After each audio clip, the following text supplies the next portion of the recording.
पावसाची बातमी। परतीच्या पावसानं महाराष्ट्रभर धुमाकूळ घातलाय आणि सगळ्यात जास्त फटका त्याचा बसतोय तो मराठवाड्याला। लातूरच्या तेरणा नदीवरचा एक पूलच या पाण्यात वाहून गेल्यानं या पाण्याखाली गेल्यामुळे कर्नाटक, तेलंगणा आणि आंध्र प्रदेश या 3 राज्यांचा संपर्क तुटलाय। लातूर बिदर रोडवरील हा सर्व मोठा पूल आहे। दुसरीकडे बीडमध्ये उमरी पारगाव या गावचा संपर्क तुटला असून 500 जण त्यामुळे अडकून राहिलेत गावामध्ये। तर परभणीमध्ये 4 वर्षांपासून कोरडा पडलेला पाथरी तालुक्यातील ढलेगाव बंधारा पूर्ण भरला असून सकाळपासून पाण्याचा विसर्ग सुरू आहे। दरम्यान हवामान खात्याच्या इशाऱ्यानं लोकांचे धाबे दणाणलेत, कारण 30 सप्टेंबर पर्यंत कोकण, मराठवाडा आणि मुंबईमध्ये अतिवृष्टीचा इशारा देण्यात आलाय। जाऊयात लातूरला, निशांत भद्रेश्वर आपले प्रतिनिधी इथे आहेत। निशांत, लातूरची परिस्थिती काय आहे? लातूर जिल्ह्याभरामध्ये मागील 3 दिवसापासून पाऊस अक्षरशः बरसतोय।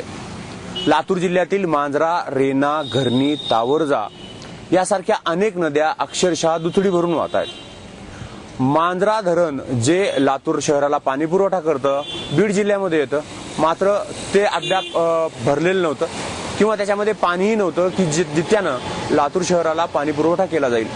मात्र मागील 3 दिवसापासून जो पाऊस झालेला आहे कळंब आणि विशेषतः केज या परिसरामध्ये, त्या कारणानं मांजरा धरणामध्ये आजच्या परिस्थितीत 66 दशलक्ष घनमीटर इतकं पाणी आलेलं आहे।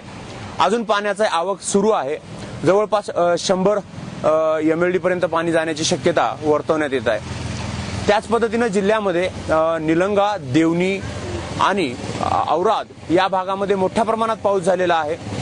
औराद शहरातून कर्नाटकाकडे जो रस्ता जातो, आंध्र प्रदेशकडे जो रस्ता जातो, त्या रस्त्यावर तावरजा नदीवर असलेला पूल पाण्याखाली गेलाय। त्यामुळे हे इथली जी वाहतूक आहे ती पूर्णपणे ठप्प झालेली आहे। पुलाच्या दोन्ही बाजूला पोलीस उभे करण्यात आलेले आहेत, कसलाही अपघात होऊ नये याची काळजी घेतली जाते।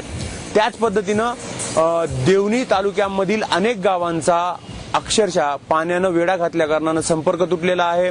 शिरूर-अनंतपाळ तालुक्यामधली अनेक गावं, त्यामध्ये आहेत राणी अंकुलगाव, बाकली, बसपूर, या सर्व गावं पाण्याने वेढलेली आहेत। यामुळे लातूरकरांना आता पाऊस बस अशी परिस्थिती झालेली आहे।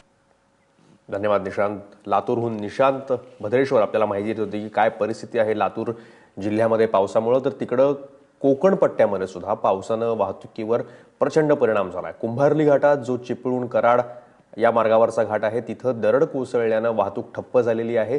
मुंबई गोवा महामार्गावरची वाहतूक अद्यापही मंदावलेलीच आहे, कारण चिपळूण आणि खेड दरम्यान मोठ्या प्रमाणात चिखल वाहून रस्त्यावर आलाय आणि त्याच्यामुळे वाहनं व्यवस्थित जाऊ शकत नाहीयेत। कोकण रेल्वे सुद्धा तिचं शेड्यूल त्याच्यामुळे बिघडलेलं आहे। अनेक गाड्या उशिरानं धावत आहेत। ताज्या माहितीनुसार मुंबई गोवा महामार्गावर कोसळलेली दरड आता हटवण्यात आली आहे, मात्र एका बाजूने वाहतूक सुरू ठेवण्यात आली आहे। गेल्या 24 तासांमध्ये लांजात सर्वाधिक 147 मिलीमीटर, रत्नागिरीमध्ये 143 तर खेडमध्ये 148 मिलीमीटर पावसाची नोंद झालेली आहे।